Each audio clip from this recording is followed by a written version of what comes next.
1981-ലും അനുബന്ധ കാലഘട്ടങ്ങളിലും Malayalam English പത്രങ്ങളുടെ sports പേജിൽ സ്ഥിരമായിട്ട് പ്രത്യക്ഷപ്പെട്ടുകൊണ്ടിരുന്ന ഒരു പെൺകുട്ടിയുണ്ടായിരുന്നു. അവരുടെ പേര് സുനന്ദ എന്നായിരുന്നു. ഈ പെൺകുട്ടിക്ക് ശോഭനമായ ഒരു ഭാവിയുണ്ട് എന്ന് അന്ന് തന്നെ ആളുകൾ വിലയിരുത്തി. കാരണം യുവജനോത്സവ വേദികളിലെ സ്ഥിരം സാന്നിധ്യമായിരുന്നു. അവിടെയൊക്കെയും കലാകായിക ഇനങ്ങളിൽ തൻ്റെ മികവ് തെളിയിച്ച ഒരു പെൺകുട്ടി, അതിലുപരി ബാഡ്മിൻ്റൺ താരം, നല്ലതുപോലെ പെയിൻറ്റിങ് നടത്തുന്ന അല്ലെങ്കിൽ ചിത്രരചനയിൽ തൻ്റെ കഴിവ് തെളിയിച്ച ഒരു പെൺകുട്ടി, എന്തിനേറെ പറയുന്നു കരാട്ടയിലും അന്നത്തെ കാലത്ത് തൻ്റെ മിടുക്ക് തെളിയിച്ച് ഇങ്ങനെ എല്ലാ തരത്തിലും ആളുകളുടെ ശ്രദ്ധയെ ആകർഷിച്ചുകൊണ്ടിരുന്ന ആ പെൺകുട്ടി താമസം വിന സിനിമയിലേക്കും വരുമെന്ന് അവരുടെ സുഹൃത്തുക്കളും അടുത്ത ബന്ധുക്കളും ഒക്കെ അടക്കം പറഞ്ഞു. എന്നാൽ സുനന്ദ എന്ന പെൺകുട്ടിയെ സംബന്ധിച്ചിടത്തോളം സിനിമ ഒരിക്കലും അവരുടെ ലോകമേ ആയിരുന്നില്ല, സ്വപ്നവുമായിരുന്നില്ല. തികച്ചും അവിചാരിതമായി എങ്ങനെയൊക്കെയോ സിനിമയിലേക്ക് വന്ന് എത്തപ്പെട്ട ഒരു പെൺകുട്ടിയായിരുന്നു. അവരുടെ യഥാർത്ഥ നാമധേയം സുനന്ദ എന്നാണെങ്കിലും പിൽക്കാലത്ത് മലയാളികളൊക്കെ അവരെ അറിഞ്ഞത് കാർത്തിക എന്ന പേരിലായിരുന്നു. അപ്പോൾ സിനിമയിലേക്ക് വരുമ്പോൾ അവർക്ക് ചില നിബന്ധനകളൊക്കെ ഉണ്ടായിരുന്നു. എനിക്ക് സിനിമയിൽ ഒരുപാട് കാലം തിളങ്ങി വിളങ്ങി നിൽക്കണമെന്ന് അവർക്ക് ആഗ്രഹമുണ്ടായിരുന്നില്ല. അതുപോലെ തന്നെ തൻ്റെ ചില പ്രത്യേക നിബന്ധനകൾ, അതായത് ചൂടൻ രംഗങ്ങളിൽ അഭിനയിക്കില്ല, ലിപ്ലോക് രംഗങ്ങളിൽ അഭിനയിക്കില്ല, ശരീരത്തിൻ്റെ നഗ്നത വെളിപ്പെടുത്തുന്ന തരത്തിലുള്ള ചിത്രങ്ങളിലൊന്നും താൻ അഭിനയിക്കുകയില്ല എന്നൊക്കെ അവർക്ക് നിർബന്ധമുണ്ടായിരുന്നു. അങ്ങനെ അവരുടെ ആ നിർബന്ധത്തിനും ഇഷ്ടത്തിനും അനുസരിച്ചുള്ള വേഷങ്ങൾ മാത്രമാണ് അവർ കൈകാര്യം ചെയ്തത്. ബാലചന്ദ്ര മേനോൻ്റെ സിനിമയിലൂടെയാണ് അവർ തുടക്കം കുറിച്ചതെങ്കിലും പിന്നീട് അവർ മോഹൻലാലിൻ്റെ സിനിമയിലെ നിറസാന്നിധ്യമായിട്ട് മാറി. ഒരുപാട് ചിത്രങ്ങളിൽ മോഹൻലാലിൻ്റെ നായികയായിട്ടും സഹോദരിയൊക്കെ ആയിട്ട് അവരിങ്ങനെ തിളങ്ങി നിന്നു.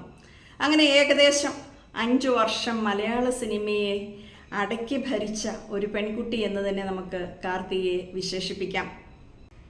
കർണാടക സംഗീതത്തിലുള്ള ഇവരുടെ പ്രാവീണ്യം ഒരുപാട് ആളുകളെ അവരിലേക്ക് ചേർത്ത് നിർത്തി. ബാലചന്ദ്ര മേനോൻ്റെ ഒരു പൈങ്കിളി കഥയിലൂടെയാണ് അവരെ തുടക്കം കുറിച്ചതെങ്കിലും പിന്നീട് അവർക്ക് തിരിഞ്ഞു നോക്കേണ്ടതായിട്ടും വന്നില്ല. അവരെ സ്വന്തമാക്കാൻ ആഗ്രഹിക്കുകയും മോഹിക്കുകയും ചെയ്ത ഒരുപാട് നിർമ്മാതാക്കളും സംവിധായകരും നടന്മാരും ഒക്കെ ഉണ്ടായിരുന്നുവെങ്കിലും ആരുടെയും കെണിയിൽ അവർ ചെന്ന് പെട്ടില്ല. അപ്പോൾ സുനന്ദ എങ്ങനെയാണ് കാർത്തികയായി മാറിയത് എന്നുകൂടെ നമ്മൾ ചിന്തിക്കണം. അക്കാലത്ത് മലയാളത്തിൽ സുനന്ദ എന്ന മറ്റൊരു നടിയുണ്ടായിരുന്നു.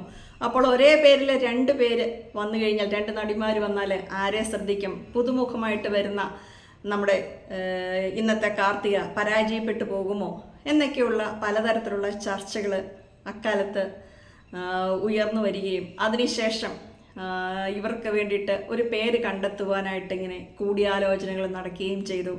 അവസാനം അവരുടെ ജന്മനക്ഷത്രമായ കാർത്തിക എന്ന പേര് തന്നെ അവർക്ക് നൽകുകയും അത് വലിയൊരു വിജയമായിട്ട് മാറുകയും ചെയ്തു. നമ്മൾ പിന്നീട് മനസ്സിലാക്കേണ്ട ഒരു കാര്യം എന്ന് പറയുന്നത്, മലയാളത്തിൽ ഇങ്ങനെ ശ്രദ്ധേയമായിട്ട് നിൽക്കുന്ന കാലഘട്ടത്തിൽ കമലഹാസൻ്റെ ഒപ്പം അഭിനയിക്കുന്നതിനായിട്ട് അവർക്കൊരു അവസരം ലഭിക്കുകയും നമ്മുടെ കാമദേവനായ കമലഹാസന് ഒരു ചിത്രത്തിൻ്റെ മറവിൽ അവരുടെ അനുവാദമില്ലാതെ അവരെ കടന്നു പിടിച്ച് മറ്റു പല നായികമാരോടും ചെയ്യുന്നത് പോലെ ചുണ്ടിലെ ഗാഠമായിട്ട് ചുംബിച്ചു. ഇതിഷ്ടപ്പെടാതെ വന്ന കാർത്തിക ഒട്ടും മടിച്ചില്ല, ഉലകനായകനെ പിടിച്ചങ്ങ് തള്ളി വിട്ടു.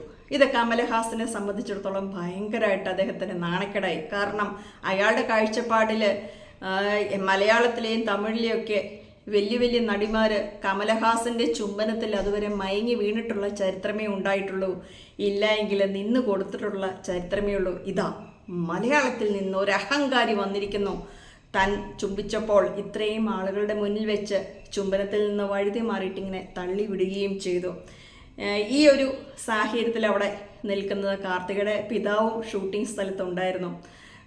പിന്നീട് ഷൂട്ടിംഗ് നല്ല രീതിയിൽ പുരോഗമിക്കും എന്ന് അവർ ചിന്തിച്ചുവെങ്കിലും ഈ കോപം ഉള്ളിൽ കിടന്ന കമലഹാസൻ ഷൂട്ടിങ്ങിൻ്റെ ഇടയിൽ കാർത്തികയുടെ ചെകിട്ടത്ത് ആഞ്ഞടിക്കുകയും പരസ്യമായിട്ട് അവരെ അപമാനിക്കുകയും ചെയ്തു. അതോടുകൂടി ഇനിയും ഇങ്ങനെ സിനിമയിൽ തുടരുന്നതിൽ അർത്ഥമില്ല എന്ന് അവർ മനസ്സിലാക്കി ആ ഒരു സിനിമയിൽ കമ്മിറ്റ് ചെയ്തുകൊണ്ട് ഇല്ലെങ്കിൽ ഒപ്പിട്ട് പോയതുകൊണ്ട് കരാറ് വെച്ച് പോയതുകൊണ്ടും ആ സിനിമ വളരെ കഷ്ടപ്പെട്ട് കാർത്തിക അഭിനയിച്ചു തീർത്തു എന്നുള്ളതാണ്.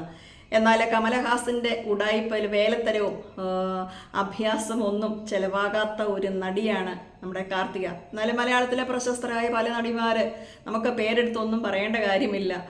എത്രയോ നടിമാരെ കമലഹാസന് ചുംബനത്തിലൂടെ കീഴടക്കിയിട്ടുണ്ട്.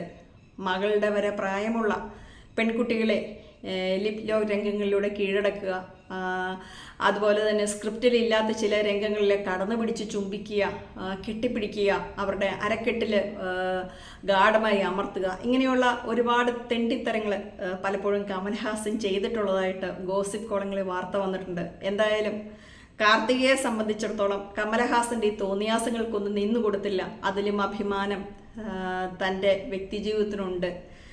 തൻ്റെ കുടുംബത്തിന്, തൻ്റെ സൽപ്പേരിന്, തൻ്റെ ആത്മാഭിമാനത്തിന് ഒക്കെ കൂടുതൽ വില കൽപ്പിച്ചതുകൊണ്ട് തന്നെ അവരത്യാവശ്യം പേരും പ്രശസ്തിയൊക്കെ നേടി വളരെ പെട്ടെന്ന് തന്നെ ഈ സിനിമയുമായിട്ട് വിട പറഞ്ഞ് വളരെ സ്വസ്ഥമായിട്ട് ശാന്തമായിട്ട് ഇന്ന് ജീവിതം മുന്നോട്ട് കൊണ്ടുപോവുകയുമാണ് ചെയ്യുന്നത്. അതെ, ഇത്തരത്തിലുള്ള നടിമാരും നമ്മുടെ ഇടയിലുണ്ട്. സാധാരണ നടിമാരെ കുറിച്ചൊക്കെ പറയുമ്പോൾ ബഹുമാനമൊന്നും നമ്മളിൽ മിക്കവർക്കും സിനിമാ നടിമാർക്ക് കൊടുക്കുവാൻ കഴിയാറില്ല. കുറേയേറെ ആളുകൾ നമ്മളെ ബഹുമാനിക്കുന്നവരുണ്ടെങ്കിൽ അവർ എന്ന് പറയും എന്നെ അവർ ലൈംഗികമായിട്ട് ഉപയോഗിച്ചിട്ടുണ്ട്, പീഡിപ്പിച്ചിട്ടുണ്ട്, റേപ്പ് ചെയ്തിട്ടുണ്ട് എന്നൊക്കെ പറയുന്ന നടിമാർ. മറ്റു ചിലരെ സംബന്ധിച്ചിടത്തോളം അവസരങ്ങൾ കിട്ടാൻ വേണ്ടിയിട്ട് കിടന്നു കൊടുത്തു എന്ന് പറയുന്നവർ, ഇല്ലെങ്കിൽ ഇരട്ടത്താപ്പിൻ്റെ മുഖമായിട്ട് ഒരു തവണ ഒരു കാര്യം പറയും, ഒരു ആദർശം പറയും, 6 മാസം കഴിയുമ്പോൾ അവർ പറഞ്ഞതിൽ നിന്നും വളരെ തികച്ചും വ്യത്യസ്തമായ അഭിപ്രായങ്ങളൊക്കെ പറഞ്ഞ് നമ്മളുടെ കണ്ണിൽ പൊടിയിടുന്ന ഒരുപാട് നടിമാരുണ്ട്. ഇവരിൽ നിന്നെല്ലാം തികച്ചും വ്യത്യസ്തയായിരുന്നു കാർത്തിക. അതുതന്നെയാണ് ഇന്നും മലയാളികൾ അവരെ ഓർത്തിരിക്കുന്നതിനുള്ള പ്രധാനപ്പെട്ട കാരണവും.